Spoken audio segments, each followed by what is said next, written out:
Bonjour à tous. Je m'appelle Baihawa Baihawa Ken. Je suis ressortissant de l'ISAI. J'ai l'honneur, la joie et le plaisir de poser certaines questions à mon père. Alors, bonjour papa. Bonjour, Voilà, tu peux te présenter, s'il te plaît? oui, je me nomme Ndigi Jules, natif d'ici, dans la lignée parentale de Tombem. Nous formons une grande famille qui est élargie. Je ferai de Melo, quartier Lissaï, chapelle Lissaï. Nous sommes dans la paroisse Maloumé. Donc nous dépendons de la paroisse Maloumé où on a un pasteur. Nous sommes la chapelle Saï. Ok, merci. Quelles sont les occupations de, de ton village, en dehors de l'église, bien sûr? En dehors de l'église, nous faisons l'agriculture. Nous avons de l'espace, des champs, la banane, le plantain, le maïs, le palmier à huile, tout autre, les ignames, macabo, arachides. Donc, en dehors de l'église, nous faisons le champ, y compris la pêche et un peu de la chasse là. Bon, ce sont nos préoccupations qui font ce que nous soutenons notre chapelle en dehors des offres que nos élites ou nos enfants du terroir nous apportent souvent. Ok, on a bien compris ce que tu as dit, la chasse, l'agriculture et tout le reste. Euh, Avec tout ce que tu as dit, c'est facile de vivre ici? Oui, c'est facile à vivre ici, d'une part. C'est pas facile de vivre ici d'autre part. C'est facile de vivre ici parce que la nature est saine, il y a de l'espace, il y a de l'oxygène, il y a l'air pur. De l'air pur, oui. Et ce que nous consommons est aussi naturel, ce qu'on appelle de l'heure bio. Bio. Bon, de l'autre côté, on n'a pas d'électricité. Nous utilisons l'ancienne sonnelle, les lampes Lampe tempête tempête, oui. à pétrole, d'autres même les bougies. Donc c'est pas facile. Si bien que ça a même attaqué certains de nos euh, euh, disciples, si bien qu'il faut par moment porter des lunettes parce que la lumière n'est pas bonne. Voilà, ok. Quels sont les atouts maintenant de ce village? C'est-à-dire ce village peut faire quoi? Bon, Qu'est-ce que ce village peut apporter? ce village peut apporter beaucoup de choses. Tout d'abord, on a de l'espace. Dans cet espace, il y a d'abord, nous avons un cours d'eau ici, auquel si on peut l'exploiter pour un carré de sable, ça va apporter pour la communauté. Ça va apporter aussi beaucoup pour l'église. Ça va aider même pour le développement, pour bâtir les maisons. De l'autre côté, il y a aussi le sous-sol, mais elle est encore cachée. Donc, le moment venu, la meilleure réponse serait la bienvenue. Ok. Mais malgré tout ce que tu dis, c'est-à-dire la terre est fertile, La- mais pourquoi, malgré tous les atouts que tu viens de citer là, pourquoi ce village reste toujours pauvre? Il n'y a pas de lumière, comme tu as dit, il n'y a bien évidemment pas d'eau, mais pourquoi ce village reste toujours pauvre? oui, le village reste pauvre parce que le développement est lié à beaucoup de choses. Bon, il n'y a pas un centre de santé, il faut aller à plus de 10 km pour avoir, pour se soigner, au Et, cas où c'est léger. Bon, il n'y a pas le moyen de locomotion. Si le cas arrive, peut-être un malade il peut par moment emprunter la moto pour aller à l'hôpital. Sinon, voici les éléments qui font à ce que les moyens sont encore difficiles et c'est un peu pénible. Il faut marcher pour aller même emprunter le train à 15 km d'ici. Donc, les routes ne sont pas aussi bonnes que ça. Parfois, lorsqu'il pleut, tu peux trouver qu'il y a l'arbre qui a bloqué la voie. C'est pénible. Dans le peu de membres de la communauté qui y est, s'efforce, se bat pour que on puisse y rester. Mais si oui, le gouvernement ne nous oublie pas. Vraiment, ils ont envoyé un débroussailleur pour essayer de dégager. On leur dit merci, mais ça ne suffit pas. Ok, juste pour compléter ce que tu dis, c'est vrai que c'est pas évident avec les centres de santé parce que même nous sommes là à, on va dire, à quelques kilomètres d'Ezeka. Même à Ezeka, même par moment, on arrive à Ezeka, il n'y a pas de lumière. Donc, si déjà à Ezeka, il n'y a pas de lumière, ici, ça craint vraiment. Alors, on peut estimer le nombre d'habitants de ce village à environ, je sais pas, on peut estimer à combien? Le nombre d'habitants. C'est-à-dire, on Le, suppose que ceux qui habitent, hein, pas pendant les vacances. bon, on peut aller à plus de 800 têtes. Mais il y a deux pans de voile qui s'y installent. Il y a d'autres qui sont en service. Il y a d'autres qui continuent des études. Il y a ceci. Mais lorsque nous essayons de faire le recensement, nous sommes à plus de 700 têtes. Mais nous ne sommes pas résidents ici, compte tenu des conditions de vie, la recherche permanente de la vie et les conditions difficiles de la localité.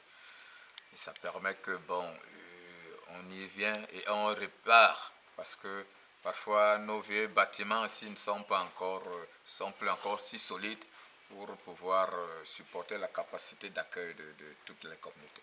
Et si oui, les membres de la communauté s'y battent pour ce qu'ils fassent vivre ici, pour que notre village vive et que les conditions soient meilleures. Alors maintenant, au départ, on a parlé de l'église.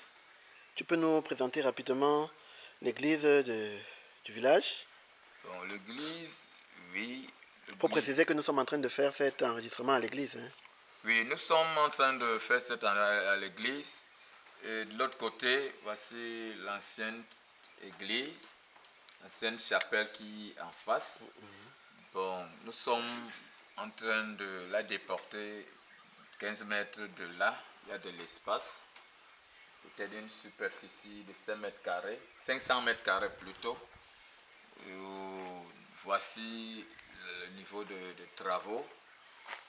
Bon, ça se sont arrêtés, manque de moyens financiers et de matériel aussi.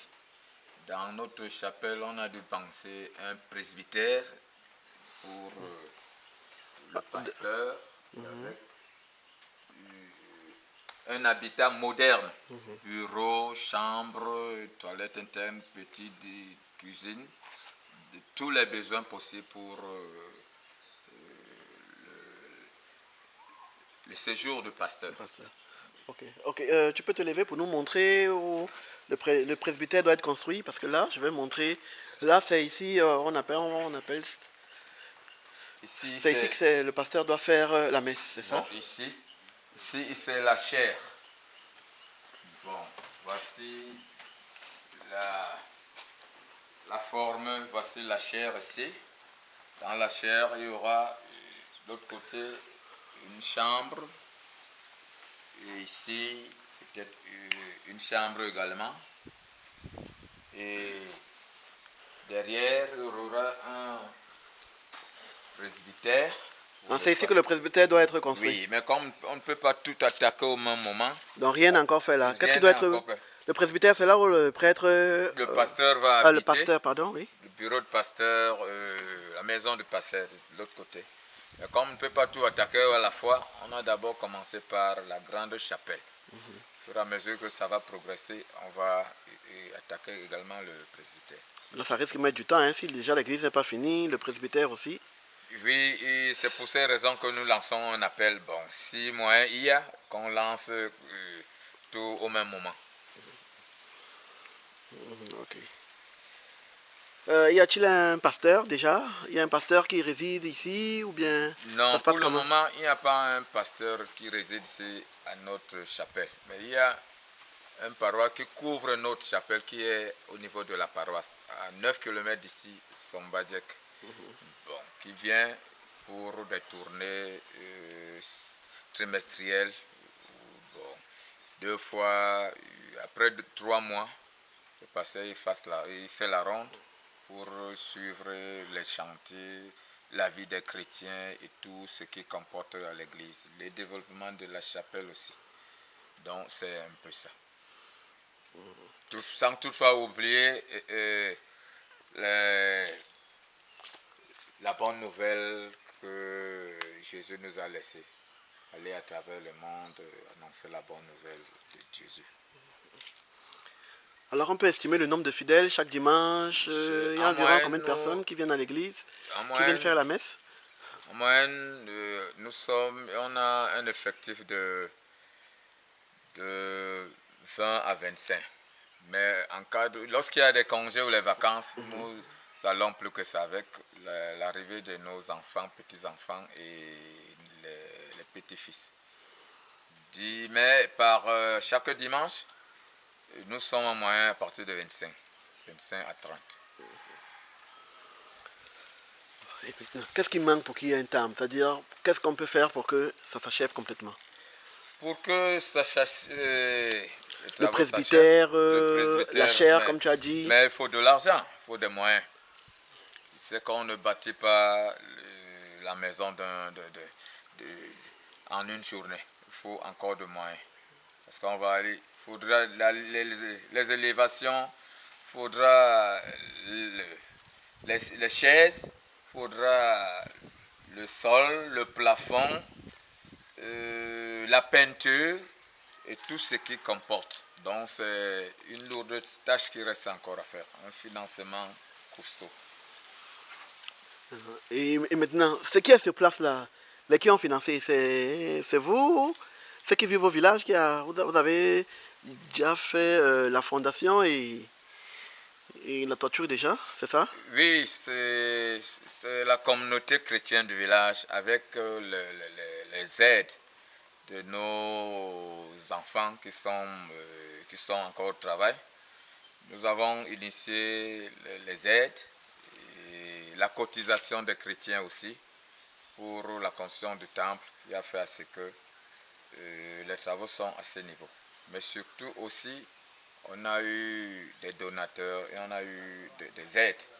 Ça a facilité d'un jeu à lancer ou la continuité de ces travaux. Alors, c'est vrai que tu as été clair tout à l'heure, vous avez besoin d'argent pour finir ce temple, pour construire le presbytère. Alors, l'argent c'est un peu vague, c'est vrai que tu n'es pas dans le domaine de la construction. Peut-on estimer ce dont vous avez besoin? Lorsqu'on construit, on a besoin c'est en fonction des devis, certes, mais il faut de l'argent dans son grand ensemble. C'est l'argent qui peut tout acheter pour les besoins, le matériel, et, disons, le l'émolument de la main d'œuvre, celui que nos techniciens, ça va faciliter ce petit encouragement là. Il faut quelque chose parce que rien ne se fait gratuitement, mais il ne se fait pas hasardeusement. Il faut une motivation. Peut-être une petite motivation pour le travail de la continuité de la construction. Donc il faut de l'argent parce que c'est fait à la main d'homme. Donc il faut un remontant. Après avoir l'effectué, il faut au moins prendre de l'eau fraîche. Pourquoi pas de lait pour essayer de prendre encore de l'énergie pour continuer demain ou après-demain. Ok, donc si je comprends bien, toute aide est la bienvenue. Toute aide est la bienvenue. Tu ne veux pas donner un montant précis? Je suis mal placé de peur que je donne un montant et qui fasse rater toutes les projections possibles. Ok. Maintenant, quelle assurance tu peux nous donner? Parce qu'on sait généralement que quand il y a des projets comme ça, il y a des gens qui peuvent aider, qui ont la volonté de vraiment de contribuer. Mais par la suite, on se rend compte que par moment, ce n'est toujours pas ça. On peut donner de l'argent, quelqu'un prend cet argent, il met dans sa poche et le temple va toujours rester comme ça, le presbytère, là où nous sommes, ne sera pas construit et tout le reste. Quelle assurance tu peux donner à ceux qui nous regardent? Bon, pour ceux qui nous regardent, je crois que on va à nouveau on va continuer à faire des reportages pour voir à quel niveau le chantier se situe. Et surtout que notre chapelle est organisée. Lorsqu'il y a un peu de moyens, on s'organise pour faire des commissions. Après avoir fait des commissions, on fait des besoins. En fonction des besoins, qu'on s'arrange à ce que les achats se font pour que les travaux suivent. Donc il y a tout un bureau pour ça. C'est pour ces raisons que vous avez vu à quel niveau on se trouve. Parce que s'il y aurait eu des manquements, bon, on ne devait pas être à ce niveau. Donc c'est un peu sérieux. Avec le temps, on va toujours se communiquer dans la transparence. Bon, et tout à l'heure, tu as estimé le nombre d'habitants en précisant qu'il n'y a pas d'eau, il n'y a pas de lumière. Il y a un seul forage pour environ combien de personnes? Un seul forage, vous vous en sortez comment? Bon, un seul forage, bon, on s'en sort. Le forage n'est pas pour la communauté ni pour le chapeau. Ça, c'est un forage pour l'école. L'école, oui. Voilà. Mais c'est le seul forage qui est au village. C'est le seul forage qui est au village. Ça a été un projet d'école. Pour chaque école, un forage. Mais, comme l'eau doit être consommée et que la capacité... Il arrive des moments où les élèves sont en congé, il faut que l'eau se consomme. On ne peut donc pas ne pas utiliser le forage de l'école. Mais pour la chapelle, il va falloir aussi un forage. Pourquoi pas pour l'autre grand village, le Sahel, avec beaucoup de quartiers, beaucoup de forages aussi. Mais il faut qu'elles seront même utilisées. Et on peut savoir, avant qu'il y ait le forage, on buvait de l'eau comment? Bon, avant le forage, on buvait notre cours, le cours d'eau, à savoir, il y a un cours d'eau qu'on appelle Ngotida, il y a un cours d'eau qu'on appelle Mpobe, oui. qui a fait grandir plus d'une personne. Bon, aujourd'hui, l'eau, une bonne eau serait la bienvenue. Mais on n'oublie pas le vieux réflexe de nos eaux là. Parfois, les forages font problème. Parfois, elles ne sont pas bien pour certains corps. Donc, avec le temps, il va falloir ajouter des forages. Donc, l'eau aussi, c'est une bonne chose. Alors, le temps passe, la technologie évolue. Peut-on dire encore qu'à cette heure-ci, il y a des gens qui boivent encore cette eau-là? Oui, il y a des gens des cours d'eau. Oui, il y a des gens qui boivent cette eau. Vous savez, nos champs ne sont pas à côté du forage. Lorsque tu te rends en brousse et que tu as besoin d'eau ou tu as soif, tu es obligé de prendre des vieilles habitudes où il faut boire ta vieille eau qui t'a fait grandir. Donc, nous avons confiance en ça, puisque le forage n'est pas à côté des champs. Donc, nous consommons encore notre eau. Je crois que les conditions ne sont pas bonnes. Mais si on la chauffe, si on la met dans les conditions propres, ce n'est pas une mauvaise eau. Parce qu'elle nous a fait grandir. Me voici, j'ai bu cette eau avant que les forages... Ah, ça, nous tous, on a bu cette eau, on a grandi dans ces conditions-là. Voilà. Alors, pour conclure, qu'est-ce que tu peux dire? Quel est ton souhait en tant que membre de l'Église? Quel est ton souhait? Mon souhait est tel que nos travaux continuent et que nous attendons, les portes sont ouvertes pour tout ce qu'on va nous apporter pour la continuité de la finition de notre chapelle.